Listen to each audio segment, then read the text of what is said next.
Chapter 1. The Thinker and the Prover. All that we are is the result of all that we have thought. It is founded on thought. It is based on thought. Buddha, the Dhammapada. William James, father of American psychology, tells of meeting an old lady who told him the earth rested on the back of a huge turtle. "But, my dear lady," Professor James asked, as politely as possible, "what holds up the turtle?" "Ah," she said, "that's easy. He is standing on the back of another turtle." "Oh, I see," said Professor James, still being polite. "But would you be so good as to tell me what holds up the second turtle?" "It's no use, Professor," said the old lady, realizing he was trying to lead her into a logical trap. "It's turtles, turtles, turtles, all the way." Don't be too quick to laugh at this little old lady. All human minds work on fundamentally similar principles. Her universe was a little bit weirder than most, but it was built up on the same mental principles as every other universe people have believed in. As Dr. Leonard R. has noted, the human mind behaves as if it were divided into two parts, the thinker and the prover. The thinker can think about virtually anything. History shows that it can think the earth is suspended on the backs of infinite turtles, or that the earth is hollow, or that the earth is floating in space. Comparative religion and philosophy show that the thinker can regard itself as mortal, as immortal, as both mortal and immortal, the reincarnation model, or even as non-existent, Buddhism. It can think itself into living in a Christian universe, a Marxist universe, a scientific relativistic universe, or a Nazi universe, among many possibilities. As psychiatrists and psychologists have often observed, much to the chagrin of their medical colleagues, the thinker can think itself sick and can even think itself well again. The prover is a much simpler mechanism. It operates on one law only. Whatever the thinker thinks, the prover proves. To cite a notorious example which unleashed incredible horrors earlier in this century, if the thinker thinks that all Jews are rich, the prover will prove it. It will find evidence that the poorest Jew in the most run-down ghetto has hidden money somewhere. Similarly, feminists are able to believe that all men, including the starving wretches who live and sleep on the streets, are exploiting all women, including the Queen of England. If the thinker thinks that the sun moves around the earth, the prover will obligingly organize all perceptions to fit that thought. If the thinker changes its mind and decides the earth moves around the sun, the prover will reorganize the evidence. If the thinker thinks holy water from Lourdes will cure its lumbago, the prover will skillfully orchestrate all signals from the glands, muscles, organs, etc., until they have organized themselves into good health again. Of course, it is fairly easy to see that other people's minds operate this way. It is comparatively much harder to become aware that one's own mind is working that way also. It is believed, for instance, that some men are more objective than others. One seldom hears this about women. Businessmen are allegedly hard-nosed, pragmatic, and objective in this sense. A brief examination of the dingbat politics most businessmen endorse will quickly correct that impression. Scientists, however, are still believed to be objective. No study of the lives of the great scientists will confirm this. They were as passionate, and hence as prejudiced, as any assembly of great painters or great musicians. It was not just the Church, but also the established astronomers of the time who condemned Galileo. Scientists, however, are still believed to be objective. No study of the lives of the great scientists will confirm this. They were as passionate, and hence as prejudiced, as any assembly of great painters or great musicians. It was not just the Church, but also the established astronomers of the time who condemned Galileo. The majority of physicists rejected Einstein's special relativity theory in 1905.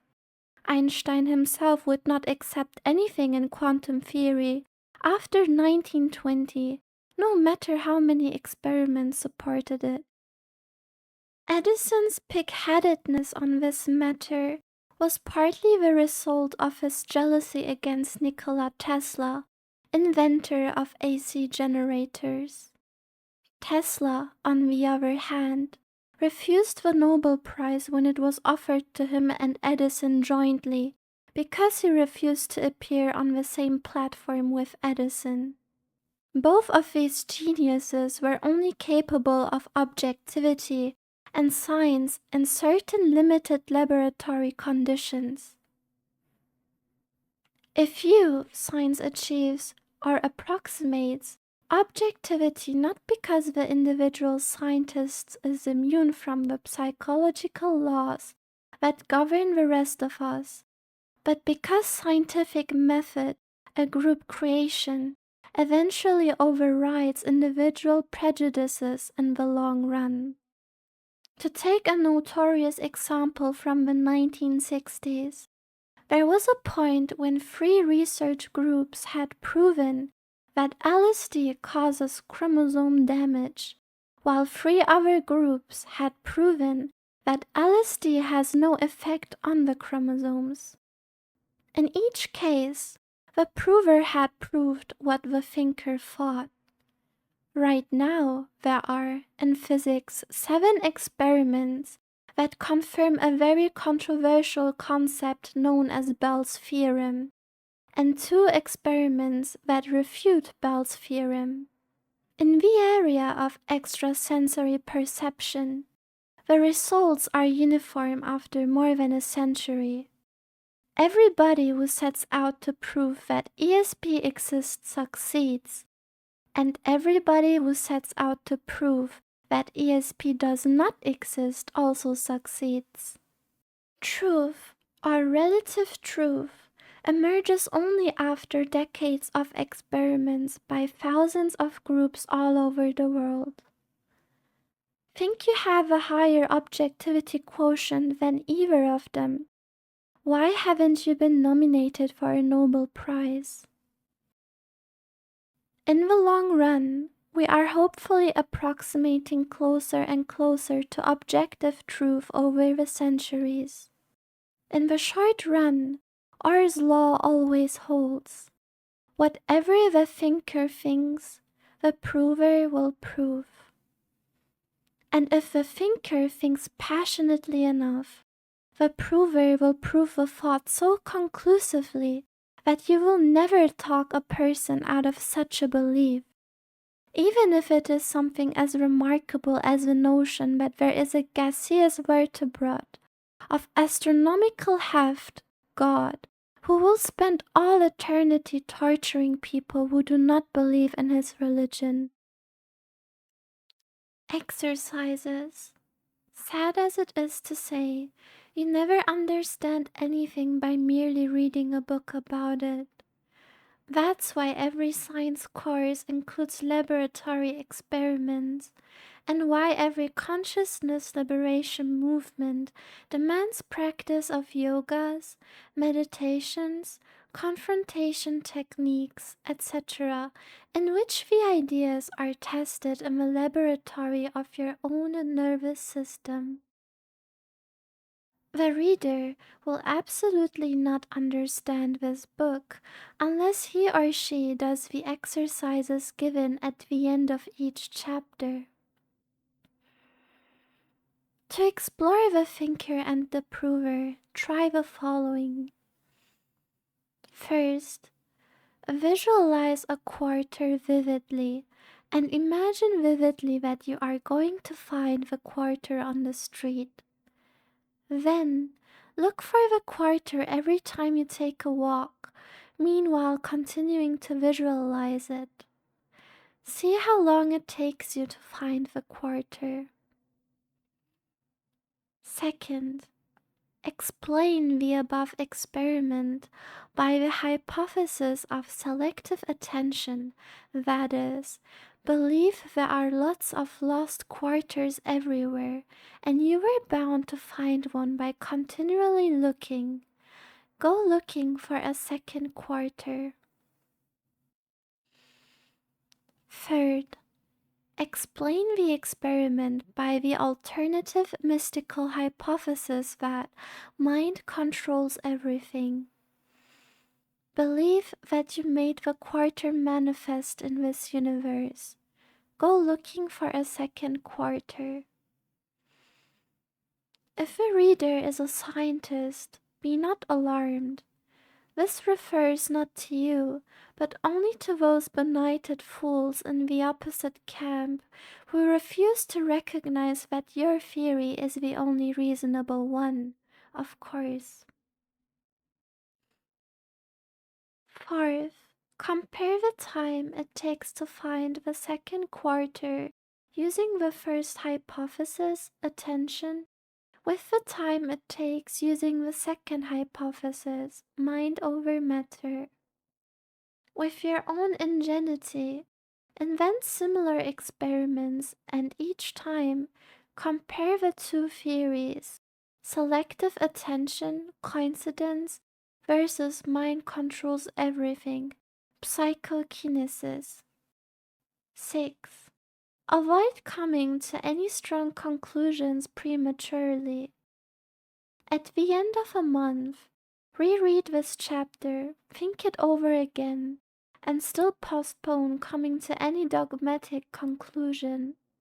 Believe it possible that you do not know everything yet, and that you might have something still to learn.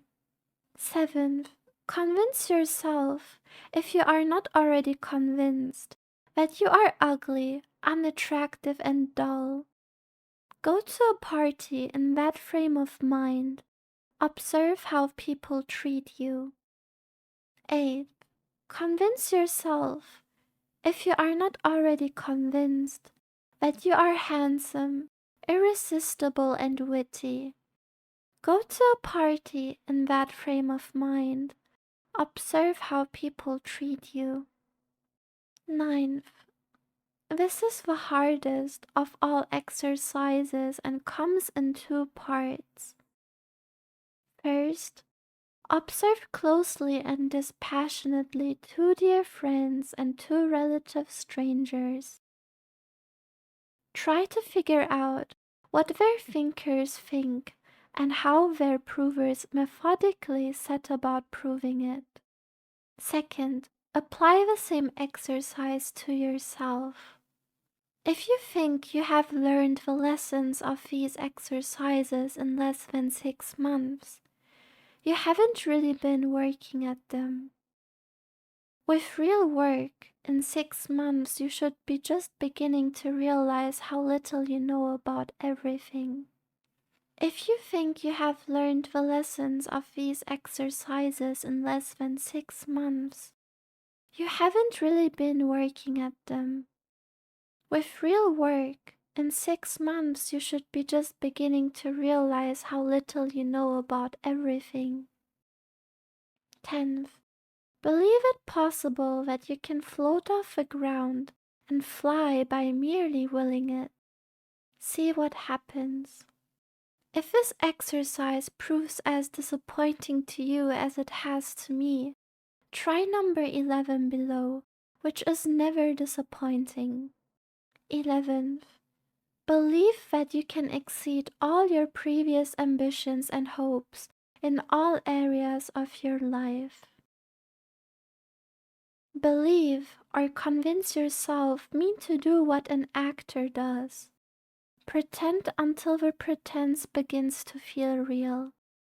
Or, as jazz musicians say, fake it until you make it. All models are subject to revision as this book goes along.